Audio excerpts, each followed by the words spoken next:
మన తాత ముత్తాతల కాలంలో ఎవరో ఒకరు తాతని ఇంకొకరు చంపారు. నీ తాతని చంపినోడి పేరు మీద నువ్వు ఇంట్లో ఒక రూమ్ కట్టుకుంటావా, లేదా నీ గేట్ బయట ఆయన పేరు పెట్టుకుంటావా? మన ఇంట్లోనే మనం ఒప్పుకోనప్పుడు ఈ దేశంలో రోడ్ల వాళ్ళ పేరు మీద ఉండడం ఏంటి?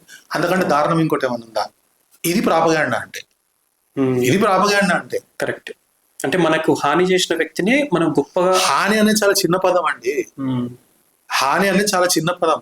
హాని అంటే చీమ కూడా గుట్టినప్పుడు హాని అని అంటాం. వాళ్ళు చేసినది కాదు కదా. కరెక్ట్. దౌర్జన్యాలు, అక్రమాలు, దురాఘాతాలు, ఇంకేమన్నా పదాలు ఉన్నాయంటే అవి. ఇప్పుడు అక్బర్ ఉన్నాడు, అక్బర్ జోధా అక్బర్ అని సినిమా తీసి వాడు చాలా అక్బర్ ద గ్రేట్ అన్నాడు. ఏంటి గ్రేట్? వాడి బొంద నవ్ గౌస్ అని చెప్పేసి వాడు ప్రతి ఒక్క హిందూ అమ్మాయితోటి 9 రాత్రులు గడిపేవాడట. ఫస్ట్ వాడు గడపాలి, తర్వాత వాళ్ళు ఎవరైనా పెళ్లి చేసుకోవచ్చు. మీకు తెలుసో లేదో నాకు తెలియదు, జ్వాలాదేవి గుడి అని ఒకటి ఉంది, తెలుసు కదా? అది నిరంతరం అక్కడ అగ్ని వెలుగుతూనే ఉంటుంది, ప్రజ్వరిల్తూనే ఉంటుంది. ఆ జ్వాలాముఖి గుడి, జ్వాలాముఖిని ఆర్పుదామని ఇటు పోయాడు. ఇటు పోయి ఆ జ్వాలాదేవితో వచ్చి ఆడి భయపెడతాడు, పరిగెత్తుకుంటూ వెళ్ళి మళ్ళీ ఎప్పుడు ఆ గుడి మీదకి వెళ్ళలేదు. ఆడు గ్రేటా మరి? ఆడెక్కడి నుంచి గ్రేట్? ఒక గుడి లోపలికి వెళ్తే గుడి లోపల అమ్మవారిని చూసి భయపడి పారిపోయాడు. మనకు సాధారణంగా మన పురాణాల్లో కానీ ఇతిహాసాల్లో కానీ ఏం చెప్తారు?